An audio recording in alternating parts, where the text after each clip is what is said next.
שלום לכולם ותודה שהצטרפתם אליי לעוד סרטון. אני אורן ובערוץ הזה אנחנו מדברים על השקעות בשוק ההון. בסרטון של היום אני רוצה שנדבר איתכם על אסטרטגיית ההשקעות שלי. זו בעצם השיטה שוורן באפט בעצמו עובד איתה, ואפילו לפניו בנג'מין גרם, המנטור של וורן באפט, עבד איתה. השיטה הזאת עובדת כבר במשך עשרות שנים ומשקיעים רבים גרפו ממנה הרבה מאוד כסף, כולל אני. למה אני משתמש דווקא בשיטה הזאת ולא למשל בניתוח טכני? כדי להבין את זה, אנחנו צריכים להבין מה מניע מניות בשוק ההון.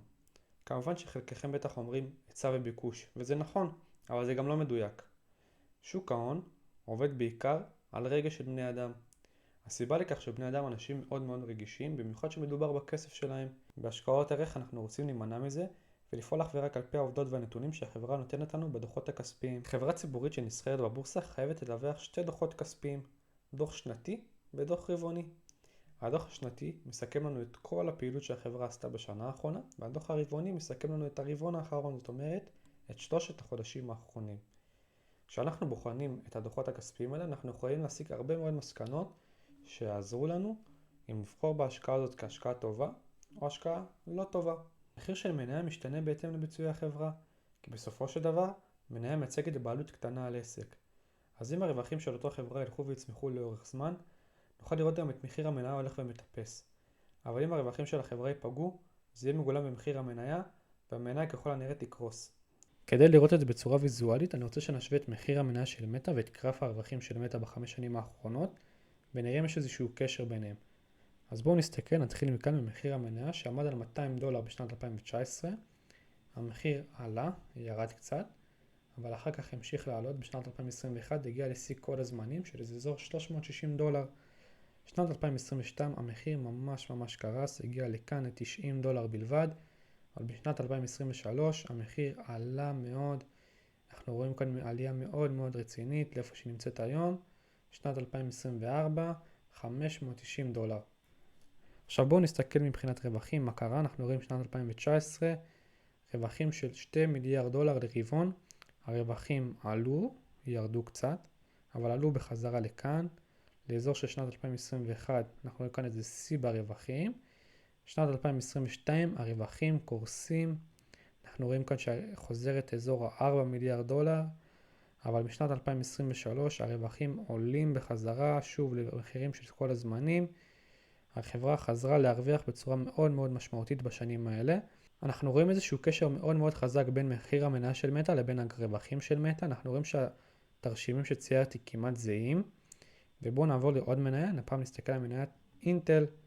אנחנו יכולים לראות כאן שבשנת 2019 המחיר מניה של אינטל עמד על אזור $50. הלך וטיפס, ירד וטיפס, ממש תנודתי. שנת 2022 המחיר כמעט ולא עשה כלום בשנים האלה, אבל בשנה הזאת המחיר קרס לחלוטין, הגיע לאזור $20-30. משם בשנת 2023 ניסה לעלות, הגיע בחזרה לאזור של $40. אבל שנת 2024 המחיר קרס פעמיים, הגיע לאיפה שנמצא היום, $23.5.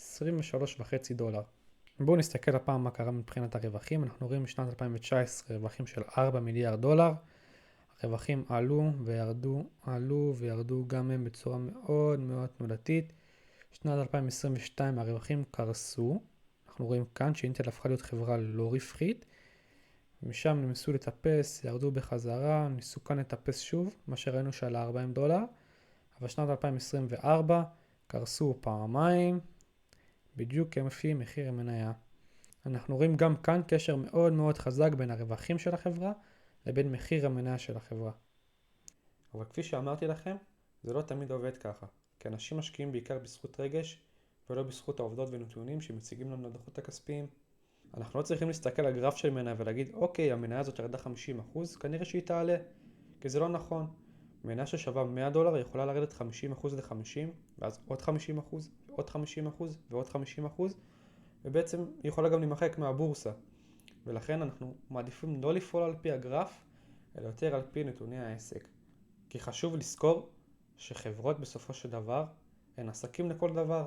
לכל חברה יש לקוחות ויש ספקים, ויש הזמנות, ויש משרדים, ויש 1,001 דברים שאנחנו יכולים לבחון אותם ממש לעומק בדוחות, ולהסיק מהם את המסקנות הטובות ביותר. אז בשוק ההון אנחנו נרצה להשקיע בחברה שההכנסות שלה הולכות ועולות, כי גם מחיר המניה שלה לאורך זמן של 3, 5, 10 שנים כנראה יעלה וינטרל את הרגש של המשקיעים.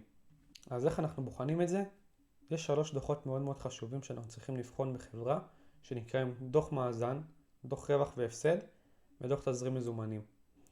בעזרת הדוחות האלה אנחנו יכולים לבחון את הביצועים של החברה, וככה להחליט האם אנחנו מחליטים להשקיע בחברה והיא חברה טובה וצומחת, או שהחברה הזאת על סף הידרדרות והתרסקות קשה, שאנחנו נעדיף להתרחק ממנה. כל זה טוב ונחמד, אבל מה ששיטת השקעות ערך באמת מתעסקת בו, זה לאחר שבחנו חברה, אנחנו רוצים לקנות את המניה במחיר כמה שיותר זול מהמחיר האמיתי שלה בשווי שוק. שווי שוק, למי שלא מכיר את המונח, זה מחיר המניה כפול מספר המניות. למשל, אם יש לחברה 1,000 מניות וכל מניה עולה $10, אז השווי שוק של החברה יהיה $10,000. אבל שווי שוק הוא לא תמיד מציג את מה שהחברה שווה באמת. כי לפעמים הערך הפנימי של החברה, הערך האמיתי שלה, שווה הרבה יותר או הרבה פחות. ולמה זה קורה? ניחשתם נכון, רגשות. הרגשות משחקים תפקיד מאוד מאוד מרכזי, ואנחנו רוצים לנצל במרכאות את הרגשות של האנשים ולהרוויח מזה כסף. בזמן שאנשים ימכרו ויגידו אנחנו לא רוצים לקנות את המניה הזאת, אנחנו נקנה אותה. ולמה? כי היא שווה יותר. כי אם עכשיו חברת אפל שהשווי שוק שלה $3 טריליון, אני אציע לכם אותה $2 טריליון לקנות את כל חברת אפל, האם אתם תרצו? אני מאמין שכן, כי החברה שווה $3 טריליון ואתם קונים אותה $2 טריליון. זה די דומה אפילו לנדל"ן, כי תחשבו שיש עכשיו דירה ששווה 5 מיליון שקל, ומציעים לכם לקנות אותה רק ב3 מיליון שקל בלבד. אני מאמין שאתם עושים את הכל כדי לקנות את הדירה הזאת ב3 מיליון שקל, כי אתם אוטומטית תרוויחו את ה2 מיליון שקל האלה. כי בערך האמיתי של הדירה זה שווה 5, אז הרווחתם. אותו דבר במניות וחברות. אנחנו יכולים לקנות מניה ששווה פחות מהשווי האמיתי שלה, וככה אנחנו יכולים להרוויח את ההפרש. אפשר לתאר את השיטה הזאת כפחות או יותר לקנות 100 שקל ב-70 שקל. ברגע שקניתם 100 שקל ב-70 שקל בלבד, הרווחתם, וזה כל מהות השיטה.